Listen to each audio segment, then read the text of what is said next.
Hare Krishna, dear devotees. Welcome to our Sunday Feast program at 212 Somerset Street East, streaming from ISKCON, Ottawa, the residence of their lordships, Sri Sri Gaura Nitai. Jai. My name is Krishna Dulal Das, and I'm going to be your MC for this evening. Welcome. I see we have some participants here. Is there anybody here joining us for the first time? If so, welcome. If not, welcome back to everybody joining us again. And wanted to see, Mother Yeshika, are you going to be giving an introduction today? Did you have something set up? Yes, Prabhu. Oh, wonderful. Haribol. So please go ahead. Please introduce our guest speaker for today. Hare Krishna, dear devotees. Once again, welcome to our Sunday Feast program. Today, we'll be having our very own Guruprasad Prabhuji as our guest speaker. Prabhuji obtained his engineering degree and worked for 4 years in India and Germany, and he came to Canada in around mid-1970s. He continued further studies in Montreal, where he met devotees for the first time, and he had the fortune of meeting Srila Prabhupada in 1975, which soon after he moved into the temple, and while working a regular job, which he later gave up and ended up serving full-time in book distribution and street Harinam. In 1977, Prabhuji got his Harinam initiation, and in 1979, he married Niranjani Mataji. In 1992, he moved to Ottawa with his 11-year-old daughter, and since then, he's been residing in Ottawa and serves at our Sri Sri Gaura Nitai temple, and currently is the interim temple president. So once again, I'd like to welcome His Grace Guru Prasad Prabhuji and hand it over to him. Hare Krishna. Hare Krishna, dear devotees. Nice to be with you this evening. Thank you very much for having me as a guest speaker. I have chosen the topic surrender, as mentioned in Bhagavad Gita. Of course, we all know the most important verse in Bhagavad Gita is in 1866, which is the last time the word surrender is used in the Bhagavad Gita conversation between Lord Sri Krishna and Arjuna. And Acharyas have written quite a bit about that. Now I want to look at other places where this word, surrender comes into. So we'll get into it. Let me start with short prayer. And as we go along, should there be any question, please stop me. Feel free to ask. And also towards the end, we will have a bit of time also to have some reflections from the devotees. Thank you. Jaya Radha Madhava Kunja Vihari Jaya Radha Madhava Kunja Vihari Gopi Jana Vallabha Girivaradhari Jaya Gopi Jana Vallabha Girivaradhari Yashodanandana Braja Jana Ranjana Yashodanandana Braja Jana Ranjana Yamuna Tira Vanachari Yamuna Tira Vanachari Jaya Radha Madhava Kunja Vihari Jaya Radha Madhava Kunja Vihari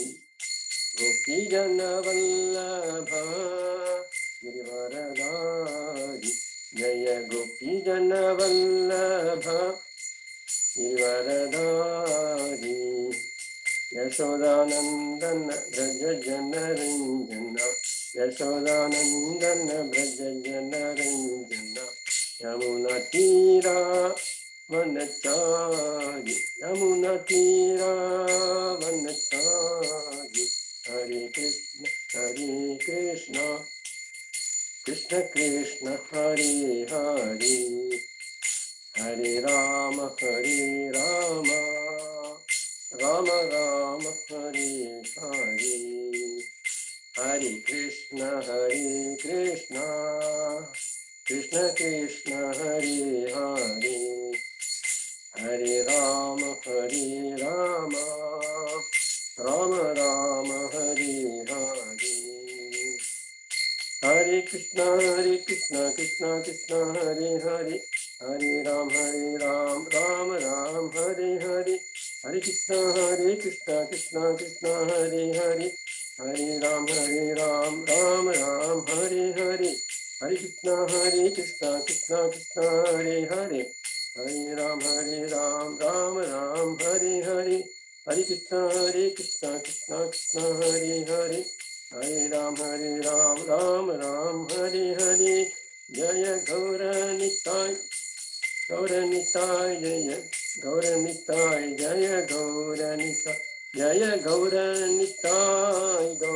Nitai, Gaura Nitai, Jaya Gaura Nitai, Jaya Prabhupada, Jaya Prabhupada, Jaya Prabhupada, Srila Prabhupada, Jaya Prabhupada, Jaya Prabhupada, Jaya Prabhupada, Jaya Prabhupada, Gurudev, Jaya Jaya Gurudev, Nitya Gaur Hari Bol, Hari Bol, Hari Bol, Hari Bol, Nitya Gaur Hari Bol, Hari Bol, Hari Bol, Nitya Gaur Hari Bol. Srila Prabhupada ki jai, Sisi Gaur Nitai ki jai, Anant Koti Vaishnavrind ki jai, Gaur Premanandi, Hari Hari Hari Bol. Namo Vishnu Padaya Krishna Prasthaya Desimati Bhaktivedanta Santa Nasti Rasati Devi Gaurvani Pachani Sri Srimani Pasati Stari.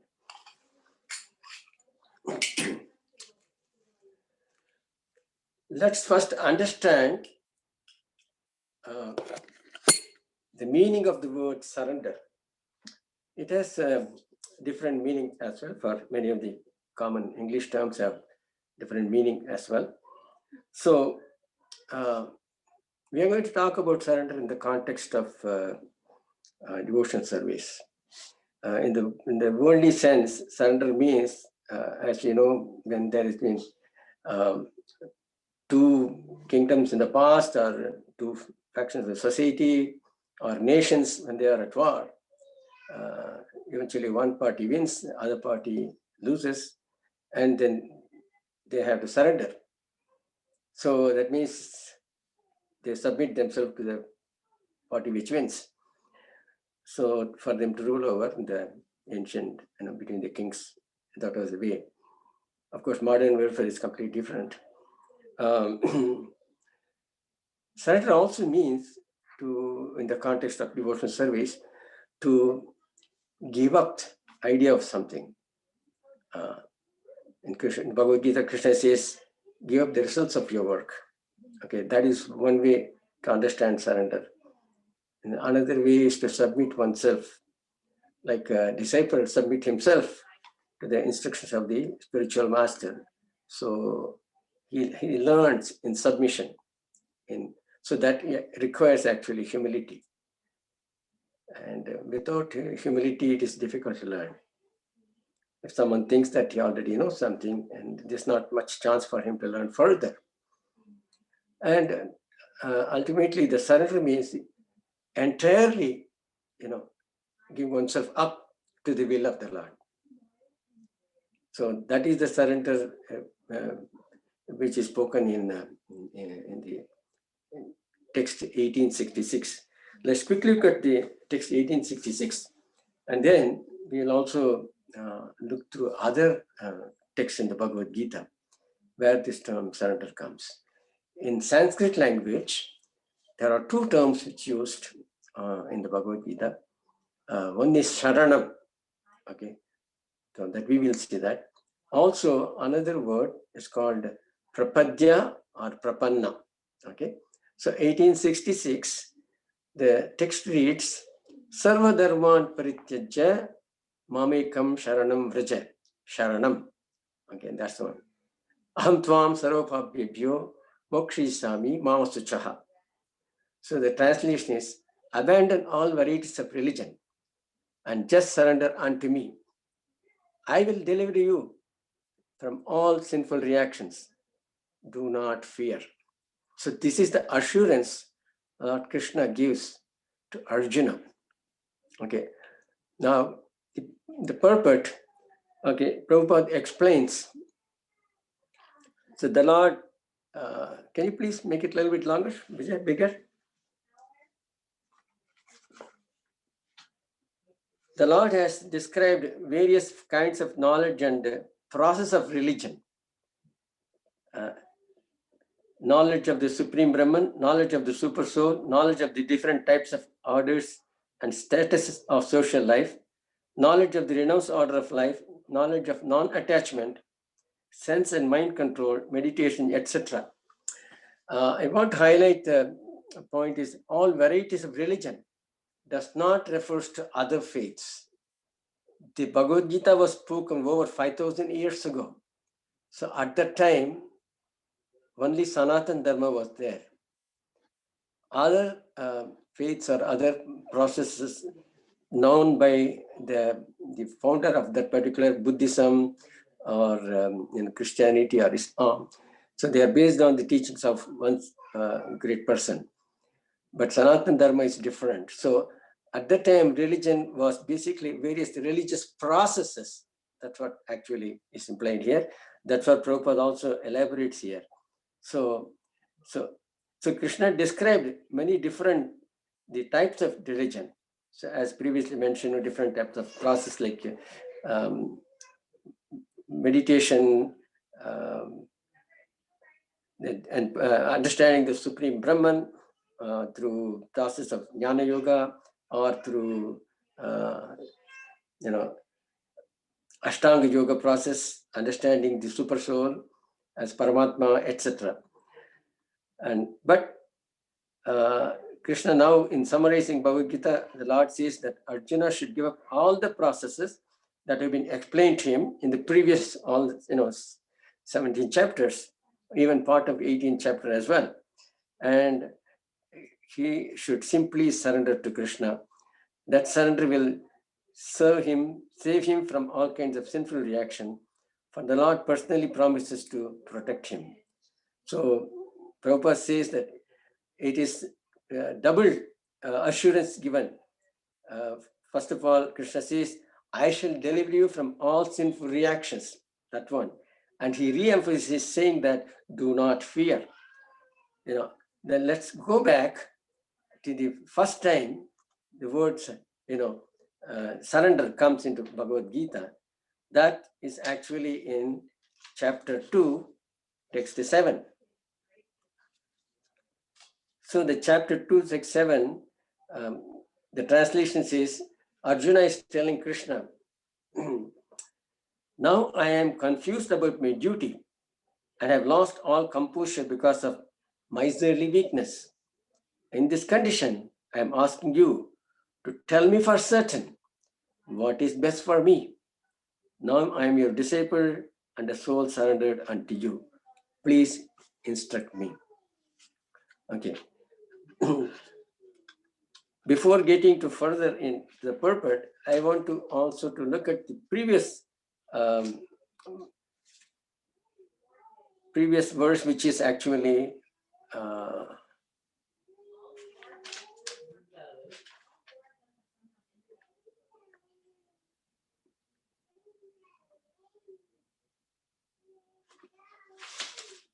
I'm looking at one of the verses where the word sin is being mentioned.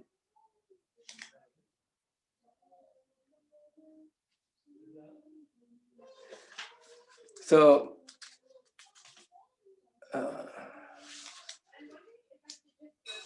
he says that how can he oppose his worshipable personalities like Bhishma and Drona? They were his teachers. And then he says that by killing these people, they are superior, everything we enjoy will be tainted with blood, implying there is sin in killing the people who are worshipable. So that is one of the concern Arjuna had. And also he thought that it's better for him to give up all claim for his rightful, they were the rightful heirs for the kingdom, but they were cheated, as you know from Mahabharata, they were cheated away in the game of dice. So therefore he said, that's okay. He was trying to be acting as though in a very charitable way, although being a Kshatriya, his responsibility is duty bound actually to fight. So the Krishna actually reminds him of that. So now Arjuna is confused. So because he also knows that as a Kshatriya he has to do that, but that was not on top of his mind. So therefore he actually says, I am surrendered to you, you please instruct me. So that means he's willing to follow Krishna's directions. And Krishna very nicely explains, he doesn't have to worry about, because he talks about how the soul is different from the body. And at a very great extent in chapter 2, Krishna goes through all various things to explain to him the soul is different from the body. The real person actually is the soul. So that is the true nature of the individual. The body is like a garment. So as a person wears a garment, eventually it gets torn or gets decayed. Then you remove that and put on another. So putting on a new garment is, this person is same. The same way, the soul is the same. Soul is eternal. Krishna also explains that soul is never was a time, neither you were not there, I was not there, nor all these kings, and never in the future any of us will cease to exist.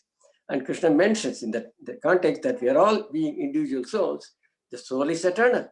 There is no a question of soul not existing ever, or only coming into being at certain time, and certain time completely vanishing. That is not the case. The soul always exists. It has different forms. When it is in the material world, it can take many different forms. That is why we see so many different species of life.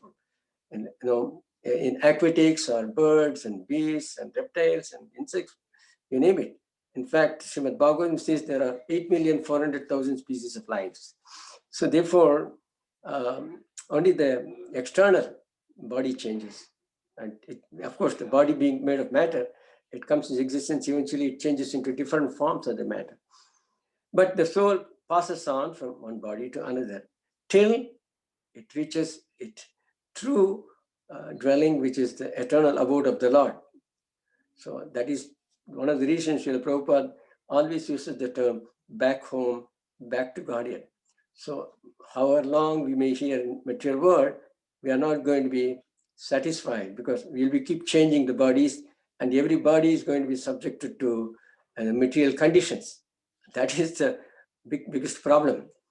The old age, disease, and death is always there in every time, in every body. So that is also one thing Krishna wants all of us to remember that. Now, I wanted to explain the word surrender already. I mentioned that. Now, let us see how we're going to look at two more things. One is the process of surrender, and eventually how that surrender is relevant to all of us. So I want to now look at another verse where this word surrender comes into. That is in text 4:11. We looked at 2.7. Now, text 4:11. It says, Ye yatha mam prapadyante tam stateva bhajamyaham. 4:11 is Ye yatha mam prapadyante tam stateva bhajamyaham. Let me quickly go into that.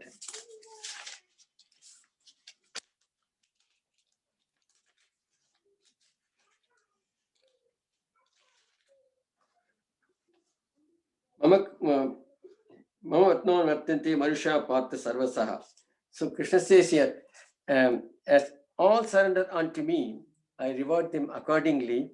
Everyone follows my path in all respects. O Prita. So here the word surrender is mentioned in the sense that it can be also to the way a surrender takes place. We can understand also from our own experience, we tend to be, at one time we tend to be more into Krishna consciousness, at the same time somewhat less. So our surrender in the sense of following the instruction and acting according to the Lord can vary in our lifetime. So at one time we are more enthusiastic about devotional service, at another time may not be, but that is okay because we are learning. We are still not mature enough to fully surrender. So that is okay with Krishna. Even if we, let us say in a superficial way, think that we are fully surrendered to Krishna, but then we could not continue with that. So we falter and we don't really fully live up to that, our own desire to surrender. Because material nature is like that. So it's very challenging. So that is why one needs the guidance of a spiritual master. It is only in the association of devotees and in the with the blessings of the spiritual master one can make spiritual progress. So therefore, it is not unusual and things actually happen. So we are, faltering in the process of surrender.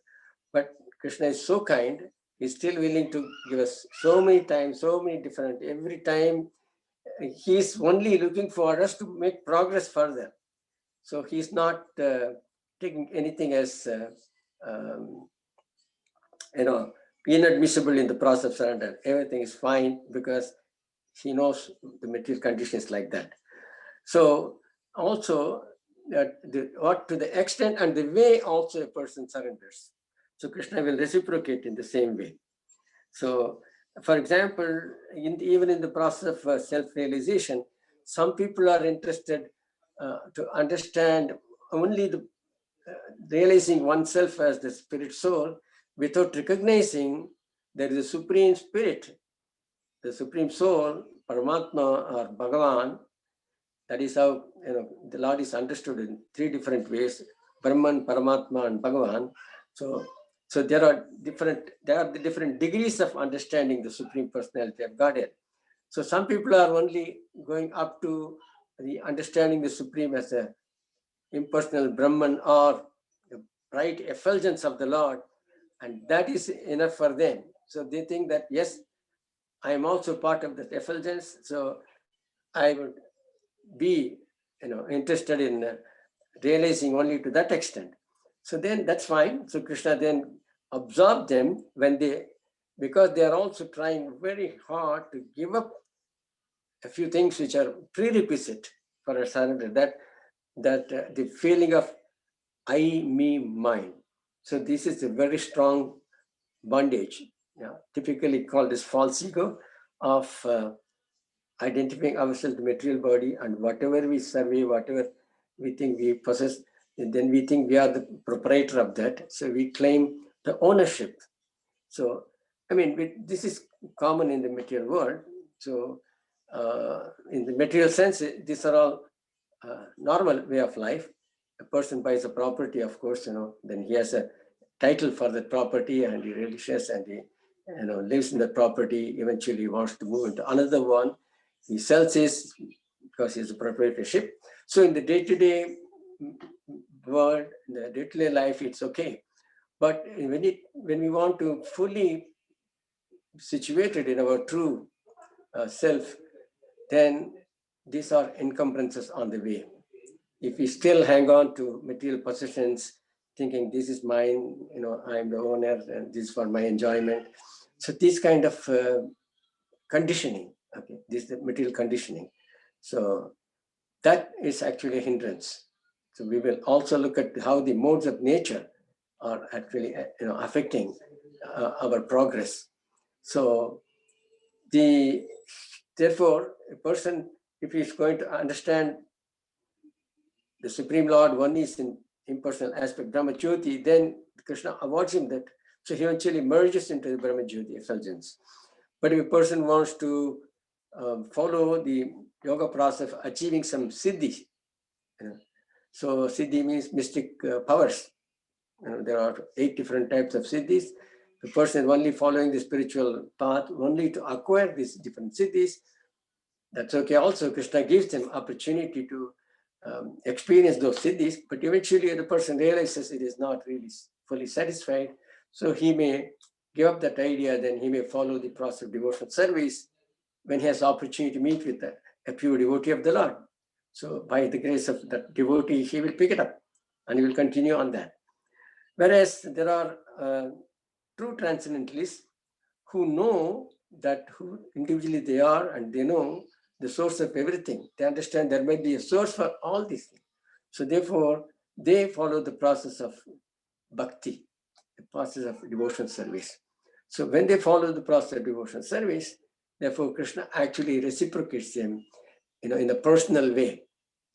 And even in this material world, one can relish that. We know the many lives of various different saints, how they had personal relationship with the Lord while living in the material body, because everything they have given up to the Lord, to the will of the Lord. So therefore, they were relishing that relationship and with the Lord. So this is very interesting, because even in this fully realized state, fully surrendered and doing the devotional service, there is a variety in which Krishna reciprocates. So there are different types of relationship with the Krishna. So they are called the rasas. Okay, they are like, for example, a person wants to serve Krishna as his supreme master. So that is the relationship, servitor, dasya. Whereas a person wants to relate to Krishna as a friend, okay, that is a friendly relationship. It's called a sakya. In the same way, there's a relationship with the Lord as parent. So we know devotees, often we talk about Mother Yashoda and Nanda Baba in the parental relationship. So Krishna has reciprocates with them like this. And they're also the highest, considered to be highest is actually in the Shringara, the Madhurya Rasa, that is conjugal lover.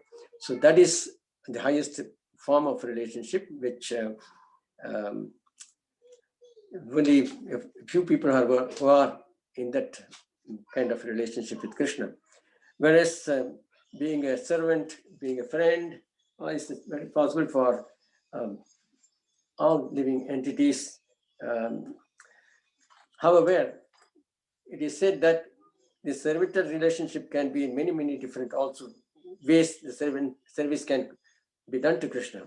Of course, all the relationship involve service as well.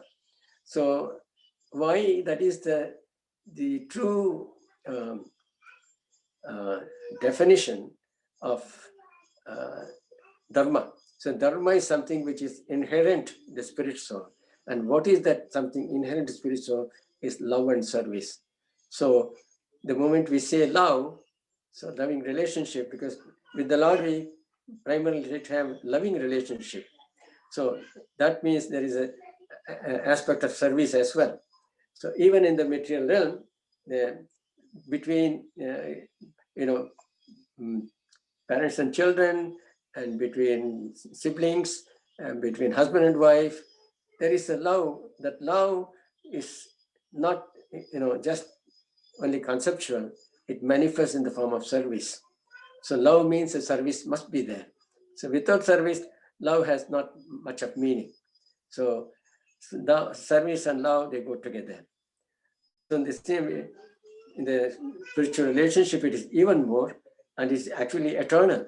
So that what we are actually truly longing for, but we are not fully aware of it till we come across a spiritual master who is well-versed, situated himself in the pure devotion service. So through the spiritual master, we come to understand this very high wisdom, actually, the ultimate perfection of knowledge. So one may study various different scriptures. One may try to understand all various teachings in that, but the perfection of all these actually to bring one to this platform of love and service. And when this love and service is established, it is the purpose of studying various different religious texts, following various different austerities, penances, or doing charities, whatever other things we may do. If it doesn't lead us to this point of love and service, then they still fall short of the goal, what we truly need to achieve. That is actually the perfection of life. So that is what in this verse we are trying to understand, that depending upon how a person wants to approach Krishna, Krishna actually reciprocates in that way. Then moving on to another text in Bhagavad Gita, chapter 7. I'd like to look at couple of verses in chapter 7. In fact, 7:14. 7:14 reads like this. As we just spoke about a little bit about the modes of the nature. So the text 14 says, let me read the translation. This divine energy of mind, consisting of the three modes of material nature, is difficult to overcome, but those who have surrendered unto me can easily cross beyond it. So here, Krishna very specifically says that the modes of material nature, they are three in kind. They're known as goodness, passion, ignorance. In Sanskrit, it's called sattva, rajas, tamas. So everything is in the material world, including, interestingly, even the time of the day, also influenced by different modes of nature. And this concept can be understood only by reading Bhagavad Gita again and again, because the mode itself has different meanings in the English term. So in Sanskrit, they're called guna. So guna is actually the aspects, specific characteristics. Okay, so and it's also the word guna also has another meaning called the rope. So if one can consider there are three kinds of ropes you are bound with. Hands and legs you are tied. So by three kinds of ropes. So not one rope, the three ropes. So much more stronger than being bound by one rope, single rope. So it is difficult for us to become freed from that. But Krishna assures that, but whoever surrenders to me can easily cross beyond it. So if you consider that in the sense that we are bound by three different ropes, for us to be get released from that, someone has to help us. Otherwise, we will not move because we are tied really completely. So already a liberated soul, the spiritual master, can help us actually become untied. So then we can normally function. So Krishna here says if a person surrenders to him, and we know about many instances devotees actually narrated their experience. They came to the point in their lives they don't find any way forward. And although they may not have been so much into worshipping the God, at one point they throw up their hands and say that, Lord, if you are there, I don't know whether you are really there, but if you are there, please guide me. I really do not know what I'm going to do. So when in such a desperate situation, they actually plead. That is a kind of surrender as well. So then the Lord actually makes arrangement. I know about a devotee. He actually went up a hill in his nearby area where he was living, and then he decided to spend the weekend there, staying overnight and come back because he thought that his life was not going anywhere. So then he prayed like that. After 2-3 weeks, actually met the devotees on the Harinam party.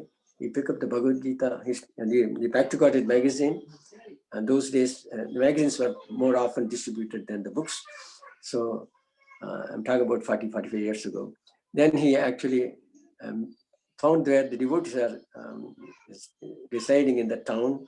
he went and met with them, and he was actually impressed by the knowledge they were sharing. So he immediately joined and became a wonderful devotee.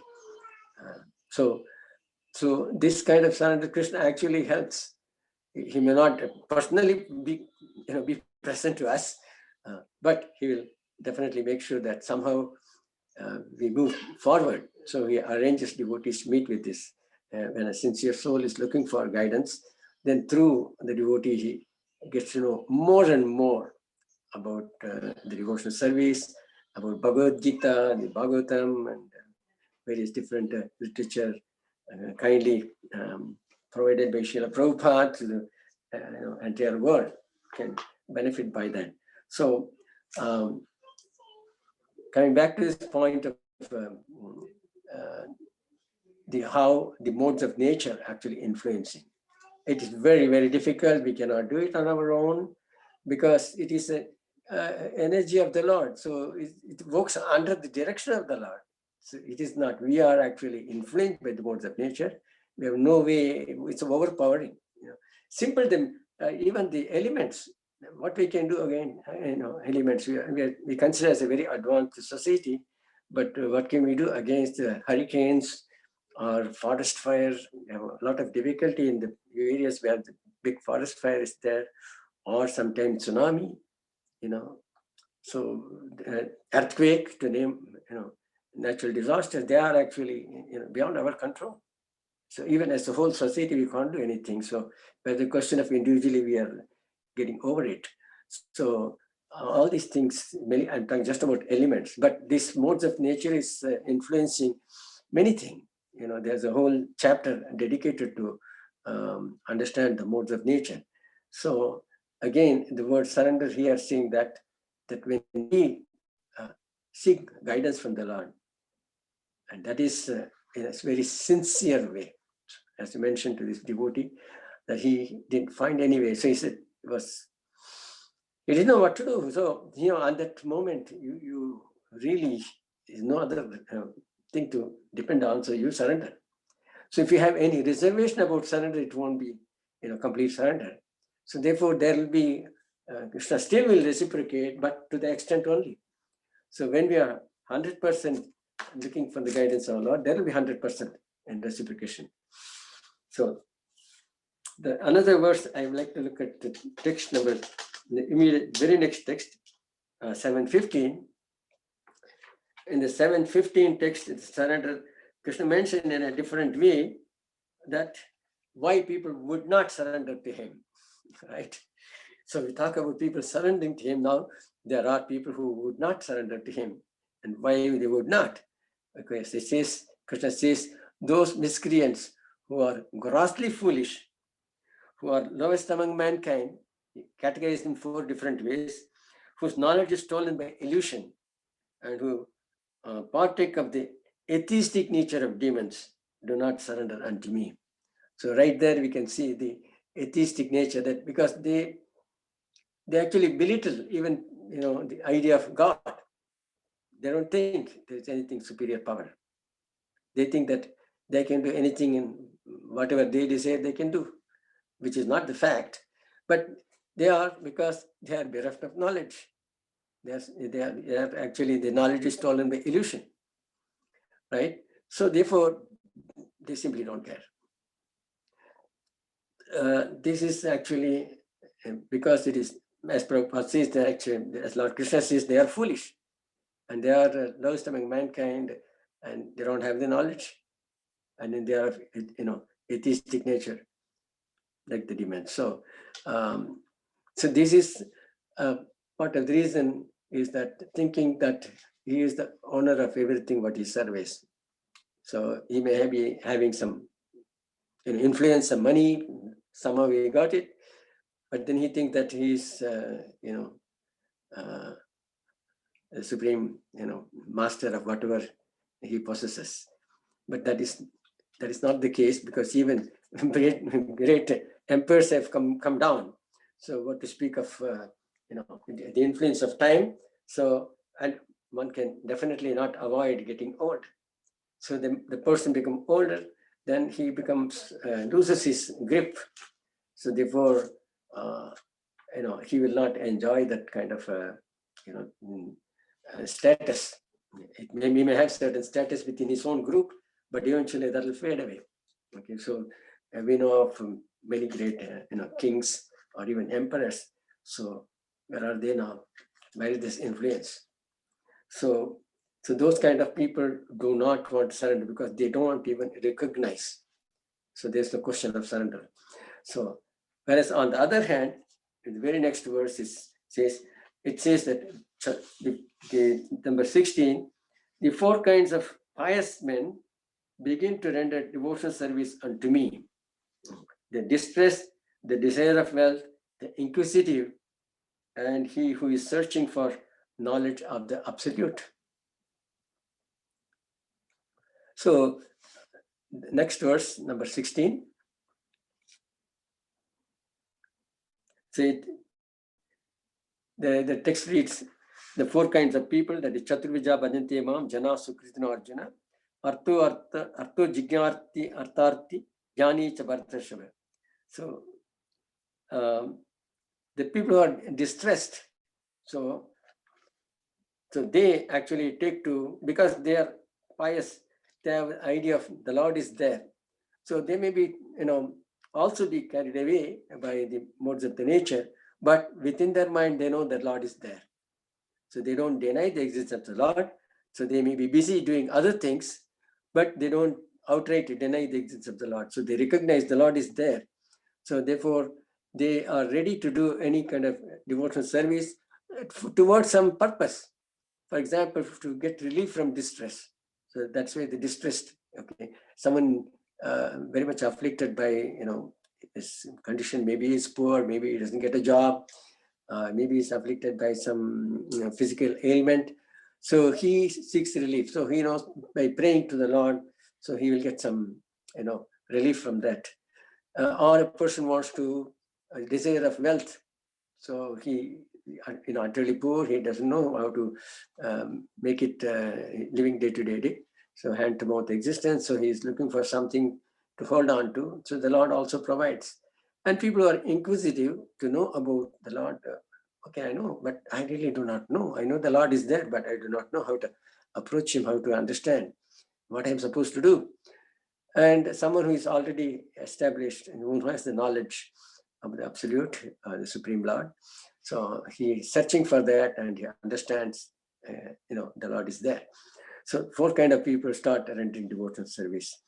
So eventually we'll see also rendering service is actually one of the important element of the process of surrender. We'll look at that a little later. So then another text also I want to look at in chapter 7 is 7:19. 7:19 text, it says that after many, but bahunam janmanam ante jnanavan prapatite vasudeva sarvamiti sa mahatma sudurlabha. The translation says, after many births and deaths, he who is actually in knowledge surrender unto me, knowing me to be the cause of all causes and all that is, such a great soul is very rare.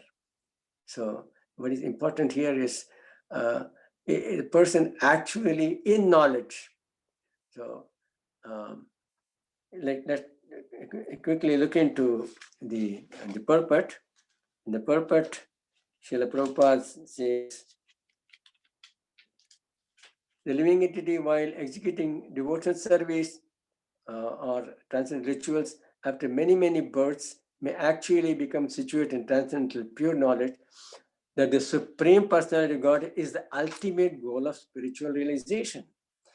In the beginning of spiritualization, while one is trying to give up one's attachment to materialism, there is some leaning towards impersonalism. But when one is further advanced, then he can understand that there are activities in the spiritual life and that these activities constitute devotional service.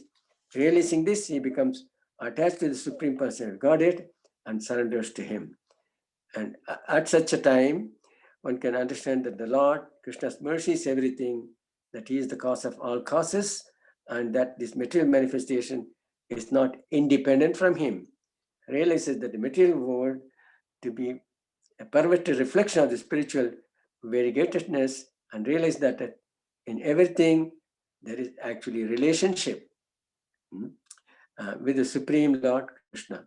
Thus he thinks of everything in relation to Vasudeva or Krishna, and such a universal vision of Vasudeva precipitates one's full surrender to the Supreme Lord, Sri Krishna, as the highest goal. Such surrendered great souls are very rare. So the surrender is also possible when we really know who the Supreme Lord is.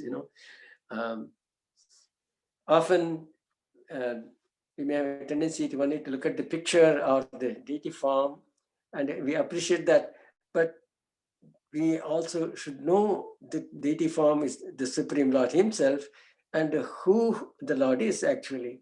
So there is so much description. Krishna himself gives a lot of information in Bhagavad Gita about himself. So when the Lord himself tells about who he is really, what other higher authority we can look for? The Lord actually needs. So everything comes from me. He said even he is the origin of various other great personalities like Brahma and Lord Shiva. So he is the source of everything. And he says that all these innumerable material universes actually emanate from him. And all these innumerable souls are also actually, a part and parcel of him. So there is really nothing exists without Krishna being there. He is pervading it. It is said that he is within and in between the atoms. So that says it all. So there's no, even in the vacuum, the Lord is there. So that is also part of his energy. So he may pervade in the entire universe through his external energy. And he's also there fully in his own spiritual realm. And he's also in everyone in his Paramatma aspect. So the Lord pervades everything. The Lord is actually, it is the known fact that the three words I remember, I was very captured by that: omnipotent, omnipresent, omniscient. So omnipotent means all powerful, omnipresent in being everywhere and everywhere. So nothing can happen without his knowledge and without his sanction. And omnipresent, omniscience. So his knowledge is, he knows everything, what's past, present, future. So imagine, such personality is actually make himself easily available to us. And he also says that he is one's supreme friend and benefactor. Yeah. So 2-3 verses are there. I'll just read out only the translation of it later on. So when we know that Krishna is the source of everything and is our supreme friend as well, and we have the eternal relationship with him. So this knowledge is not there. As long as this knowledge is not there, then it is difficult to make the step towards surrender.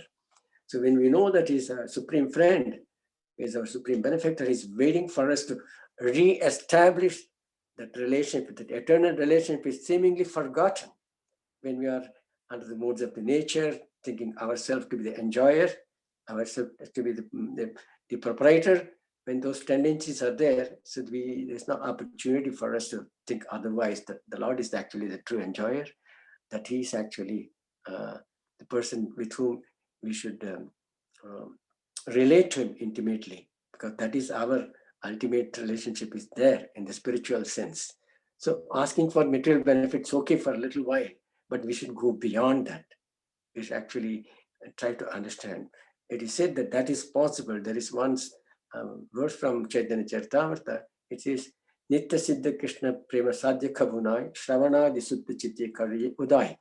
It says that this the loving relationship with the Supreme Lord is inherent in the soul, but that is remain dormant, but that comes out and it grows when in the process of hearing and chanting in the association of the devotees. One may try to do by oneself, but that will be very difficult. In the association, there's opportunity to see how others are, executing the devotional service, whether it is chanting the japa, their rounds, or doing service in many different ways. So many different ways one can serve the Lord. And Prabhupada very purposely, established the temples. That is one of the actually mission of ISKCON, is actually to establish place where people can come and render service to the Lord in the association of devotees. Of course, one is encouraged to do that also at home. So one should do it at home as well, and as much as possible also come to the temple and participate in the programs of the temple. And so many hundreds of thousands of devotees actually benefited by actually coming to the temple. So, and then many are continuing to do that because they relish that opportunity. Right now, many devotees express they are missing the opportunity to come together and have a kirtan. It's very powerful. So that is, Shravana, the hearing and chanting actually are the very basic principle in devotional service. We start with that and we progress and we continue to do hearing and chanting.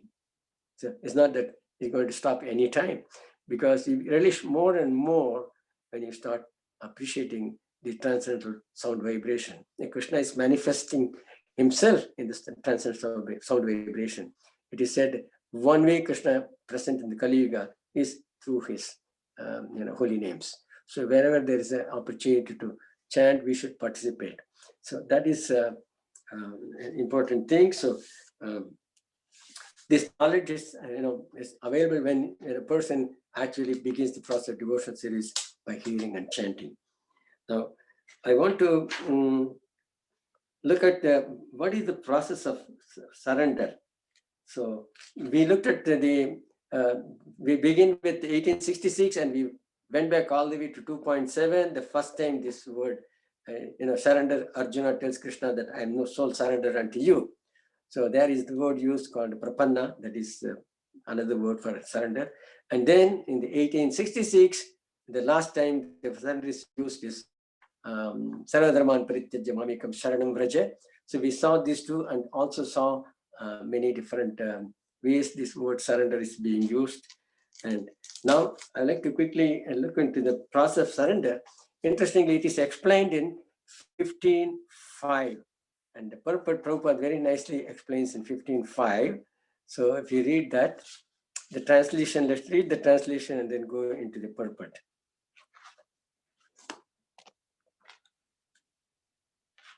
The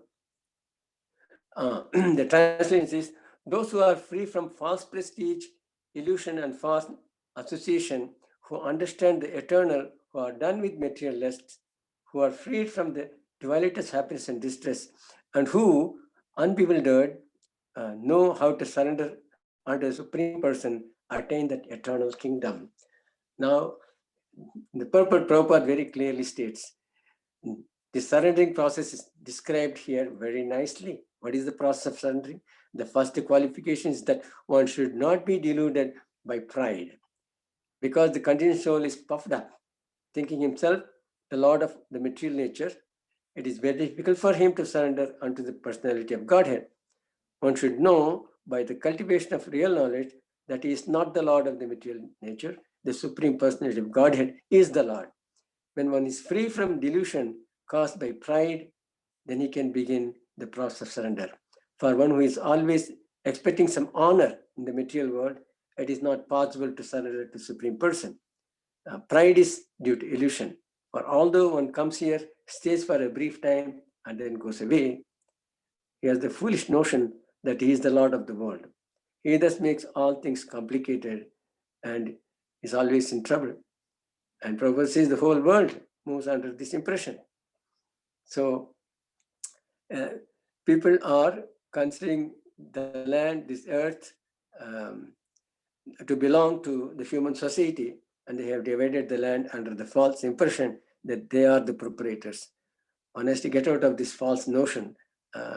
Many different ways also to, the whole, at the highest level, different countries are claiming proprietary over that part of that land, which actually belongs to the Lord. At least there's no recognition of that by the state, because most of the states are so-called secular, and then that means they forget the Lord. They don't even include the Lord in that, even there may be claim that they are, but in reality they are not.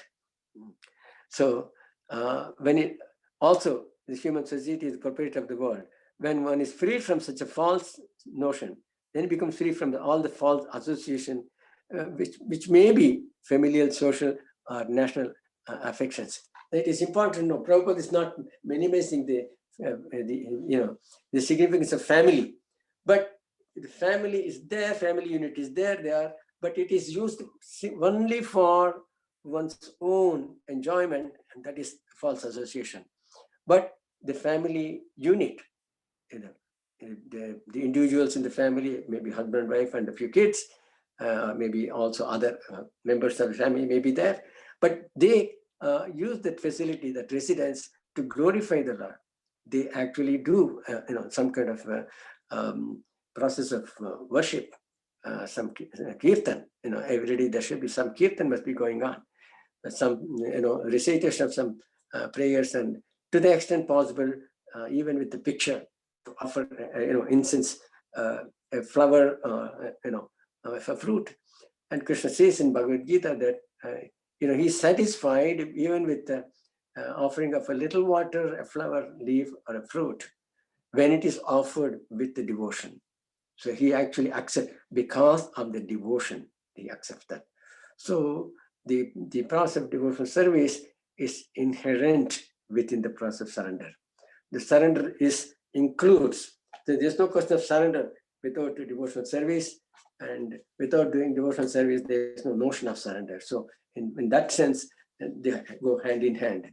So the process of surrender also includes, there is one interesting text in Bhagavad, in Sanskrit, in one text known as Hari Bhakti Vilas, and there it says that Anukulasya Sankalpa Pratikulasya Varjana Rakshishye iti Vishwasaha Gopritya Varnam Tata Atma Nikshepa Karpanye Shadvida Saranagati. What are the 6 limbs of surrender? That acceptance, things which are favorable for serving the Lord in devotional service, rejection of unfavorable things, in even our thoughts or acts, which if not unfavorable in the service of the Lord, we should give up. And conviction that the Lord Krishna will supremely, surely give us a protection. So that 100% faith that Lord will always protect us, and accept the Lord as the proprietor, true proprietor for everything, and then be grateful to whatever He has provided to us while in this material world, and no utter humility, that no sense of false proprietorship or pride, and then that there should be humility such that one should not even think that he has surrendered. So he only sees himself as a humble servant of the Lord. So these are the aspect of the process of surrender. Now, why the term surrender or devotional service relevant to all of us? That is the last point I want to cover in this. For that, I'd like to look at the Srimad Bhagavatam text 1 to 6. So that is chapter 1, canto 1, chapter 2, and text number 6. It says, Savepum sam paro dharmo yato bhaktir adokshaje ahitiki apratita yayatma suprasidati. So the translation of it is the supreme occupation, within meaning the dharma of all humanity, is that by which men can attain to loving devotional service unto the transcendental Lord. Such a devotion must be unmotivated and uninterrupted to completely satisfy the self. We all look for, this fact, looking for being always happy, free from any botheration, and for a long, long time, right? We're not want to be happy only for 1 week or 10 days and that's it. No, we want to be, for a long, long time, we want to be happy and free from miseries. Now, that is not possible in the material body. It may be possible for a few highly accomplished souls. They are known as Jivan Bhuktas. And yes, one can reach there, but it's not necessarily that everyone is going to achieve that platform in one life. It may take many, many, many lives even to get that.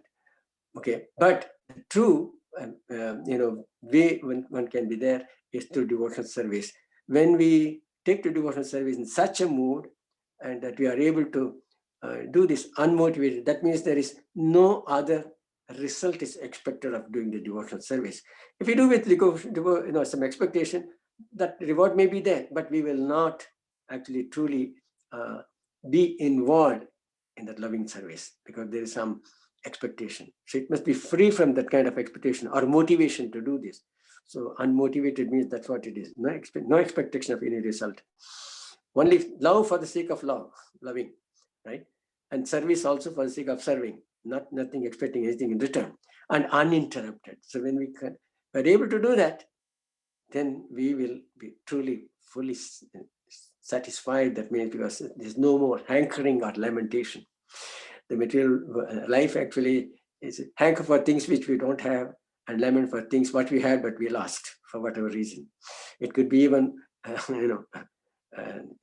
in the advanced stage, like when you are 60s and 70s, you wish you were again 30 or 40.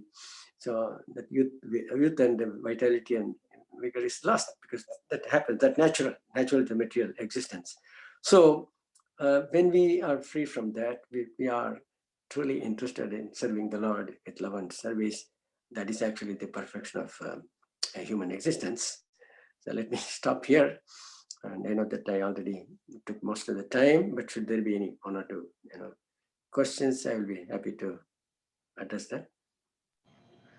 Hare Krishna Guruprasad Prabhu, thank you very much for sharing the science with us. And I guess now we'll go to questions. We'll see if there's devotees who have any questions. Perhaps feel free to raise the hand in the chat. You can raise your hand and we can take questions in order. Oh, we have a question. Surendra Prabhu, go right ahead. Hare Krishna Prabhuji, Dandavat Pranam. Hare Krishna. This verse is that there is no end to hear about this verse. And what I found out is, or kind of, I can say that connected, is that Krishna is not only telling Arjuna, basically to us, is that you abandon the Deha Dharma, which is a religion based on the body, but not only that, but even those religions which are kind of bona fide path, and it will culminate in bhakti at one point, you abandon that as well. If I read the first paragraph carefully, he's telling that I have explained you bhakti, karma, this, so many things. And Prabhupada even end the purport with that is that if somebody is thinking that, how can I surrender directly to Krishna, that is waste of time. If you see the last line of the purport, and I was just thinking that it's not only he's asking us to abandon the bodily based religion or the occupation, but even there are some spiritual path also. He's telling, don't waste your time there, just come here. And that was quite a strong point which I picked up today. I mean, I was able to connect. Right. Second So thing, simple. yeah, The go ahead. process is really simple, Prabhu. If you start hearing and chanting, it starts. Many people who have absolutely no knowledge of Krishna before, and they have not even exposed to any extent about spirituality. So they, out of curiosity, they happen to come by. And I know one particular instance, very interestingly, two friends were there. It happened in Montreal. I know that these devotees. One devotee joined. One person joined as because he was interested. He became, must be in late teens, 18, 19, something like that. So he had his friend. So this friend was not happy that his friend joined. So what happened? He wanted to get him out in some way. So he thought he will come and stay with him for a few days and then convince him to get out. So in ISKCON temple, anybody is welcome. They don't worry about what you did till yesterday. If you're interested, you're really trying to follow, as long as you follow the the guidelines given in the temple, what you're supposed to do, getting up early in the morning and, taking a shower and then coming to all the programs, then you can stay in the temple. So he tried to do that. He wanted to get his friend out, but eventually he became attracted. He also started staying in the temple. So even with another motive, he came to get his friend out, but he became, because he saw that there is something really, working. So it's just very interesting how Krishna actually attracts it. You just come, that association, and so many other things. Some may not be explained also, how exactly, we cannot really put it in words. So it's an experience. So the other person experienced something and he also joined. So how to explain this? He didn't bother about reading so many things. He didn't know about Bhagavad Gita, he didn't know. But he came, he saw the practices and then it attracted him. Of course, one must be also fortunate enough because you must have the sukriti to make use of that, right? So many factors are here, but you're right, it doesn't have to be. Krishna also says that don't worry about sinful reaction, because in another verse earlier, Krishna says, those who are free from a sinful reaction can easily take it up too. So, but even if a person has, sinful tendencies, which was there in the past, and he has done things which is, scripturally not acceptable, but if he is ready to surrender, Krishna actually helps him. So the process of surrender doesn't have to wait for anything. It can happen anytime. The famous video, Prabhupada, how long it will take to surrender to Krishna? He said 1 minute. I remember he actually showed it to me. So it is there, but are we ready to really fully get into it? So that is the thing we need to work on. Then of course it is impossible to do that. And you made a very, you mentioned this few times, is that we cannot explain. That is why it is called parodharma, because one of the meaning of paro means beyond our imagination. So that is why we cannot explain a lot of these things, basically. And that is why it is called parodharma. Yeah, that's right. But it's an experience you gather. So when you come, and this is, this another interesting thing is, once you experienced it, you don't need anybody to tell you about anything, because you know how it is working for you. You have experienced it. Like you've already, tasted a wonderful gulab jamun. So you don't need wait for someone to read it out, how the gulab jamun is made, how it is so tasty, because you already relished it. So there's no need for someone to explain that, because you are experiencing it. So this is anubhava. So this anubhava is practical way of understanding what it is. And Prabhupada often gives the example. So what is the point in licking the bottle of the honey, open the bottle of honey and taste the honey inside? So all the explanations are okay theoretically, but till you experience it, they only remain theoretical. So you have to experience it. And very interestingly, Prabhupada made it possible for us by establishing the International Society for Krishna Consciousness, and fulfilling the desire of Mahaprabhu. I mean, we can keep on talking about Mahaprabhu's mercy and how the mercy is still flowing and will continue to flow. And that is a wonderful thing. And in some way, we can be part of that, expanding the flow all around. Thank you for your comment. And thank you very much. One last point I want to mention very quickly is that in this whole process, the role of spiritual master is very important. That point, all must. Oh, certainly. Yes. Thank you very much. Yes. Hare Krishna. Hare Krishna. Next we have Vashanti Viresh has a question. Go ahead, Prabhu. Hare Krishna, Hare Guru Krishna. Prasad sir. I have one question. Like, I'm actually right now on chapter 7 of the Bhagavad Gita. I'm going pretty strong and steady but slow. So I heard you mention Brahma Jyoti. I read that in chapter 6 and chapter 7, and I was wondering when I was reading, what is Brahma Jyoti actually? What is that? Like you called it the Brahma Jyoti effluence or something like a. Can you explain that word, please?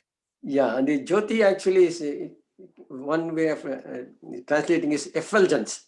The effulgence, sun rays are so effulgent, we can't even look at it, right? Yeah. Uh-huh. And Krishna's bodily effulgence is much, much, much more powerful. And even one scientist actually happened to have read Bhagavad Gita, and he's a famous, Robert Oppenheimer.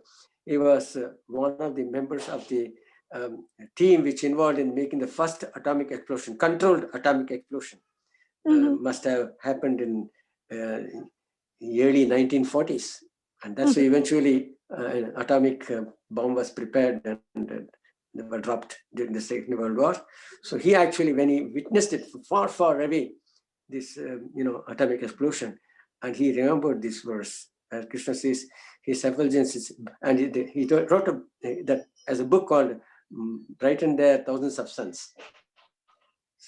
Something to that effect. So, and he remembered having read this version, Bhagavad Gita. He is a great person in his own right. He turned out to be a scientist. So anyway, so that is the bright effulgence, that is the bodily effulgence thought, because everything is only manifestation from Krishna's own energy. Sun has no source except Krishna.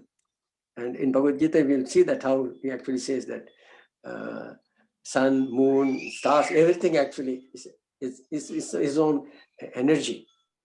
So if energy, part of energy itself is so bright, we can't look at it. Can you imagine the whole, which is the source of all this source of effulgence? Of course, moon is not as effulgent, but moon still has a purpose. So that is the effulgence. It is said that the spiritual spark, we are all the individual spark. Often it is compared that Krishna is a big fire, and there are the sparks which are part of the big fire. So when we are in the fire, we are still, have that brightness in the spark. But when we fall out of the fire, that slowly, eventually, that thing vanishes because it cannot sustain itself except in fire. So the spark will not sustain itself, right? So that is the. So this what the Brahma Jyoti is that, and some people think themselves to be part of the Brahma Jyoti.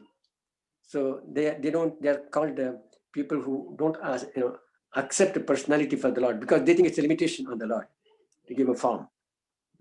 It is interesting that he is the source of everything.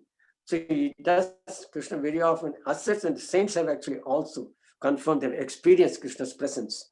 So therefore we can understand that Krishna has a wonderful transcendental form, so many songs glorifying the forms of the Lord. I want to add also here, I'm talking about in many centuries ago, 8 or 10 centuries ago, the saints existed in every part of India, Indian subcontinent. So they have different languages and they lived in different time periods, but they all describe the form of Krishna so interestingly, accurately. So they have witnessed Krishna actually appeared, he actually showed his form to them. So therefore, the Lord's form is very important. This Prabhupada is very, very particular about saying that the Lord is formless, nameless, no attribute. So what kind of supreme is that? That's actually a limitation on the Lord, and actually it is actually in a way blasphemous to say that the Lord has no form. So Prabhupada would not accept. Chaitanya Mahaprabhu didn't accept. Krishna himself says that fools deride me. So that is the effulgence is actually the Lord. So that's the Brahma Jyoti is an aspect of the Lord. It's effulgence of the bodily feature. Okay. Thank you. Thank you so much. Hare Krishna. Hare Krishna. Okay, Prabhu, I think we are very close to the time limit. Is there any other question? Maybe I'll take one if there's one. Otherwise, can go ahead with the next part. Thank you very much, Guruprasad Prabhu.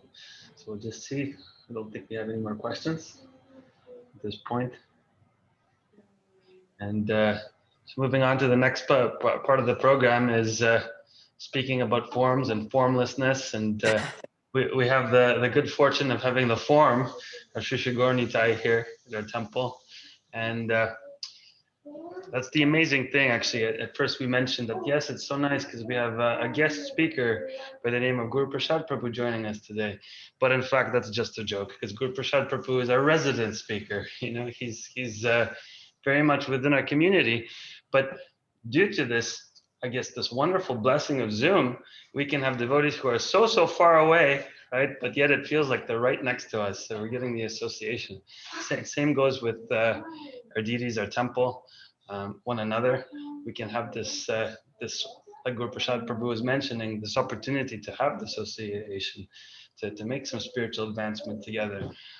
So we thank you all very much for joining us, for participating, and sharing your wonderful realizations, your questions, and just being here. And thank you again, Guruprasad Prabhu. It's wonderful to see you. Always so nice. So we're looking forward to your return. I know you're in New York now. You have duties with your grandchild and daughter, and I'm sure you're much needed there. But we're very much looking forward to having you come and join us again in person. So thank you again. And what else would I like to say? And next order, I guess the business is we're gonna have a little bit of kirtan. We have the deities that are here, so you can have take the chance to perhaps say some prayers, to speak with Shishigor Nitai, and join us in kirtan. If you have to go, then absolutely. But we're looking forward for you maybe joining us again next week. Next week we're going to have a guest speaker joining us from Michigan by the name of Deva Madhava Das. His Grace Deva Madhava Das. He's a young Vaishnava who is very innovative in his approach in Krishna consciousness. He's spearheading an initiative which is called the Harmony Collective, which is an outreach program to the community in general, and they're doing some farm projects also there as well. And we've connected with him, and he's agreed to share some of his realizations with us next week. So again, hoping that you will be able to join us. Thank you, Prabhu, for accommodating me, and I thank you all the people who have joined us today this evening online. Please join us as much as possible. I hope you will get something out of being part of these Zoom meetings. Hare Krishna. Yes, thank you. Hare Krishna. Srila Prabhupada ki Jai. Jai. Shri Gaur Nitai ki jai. So now kirtan.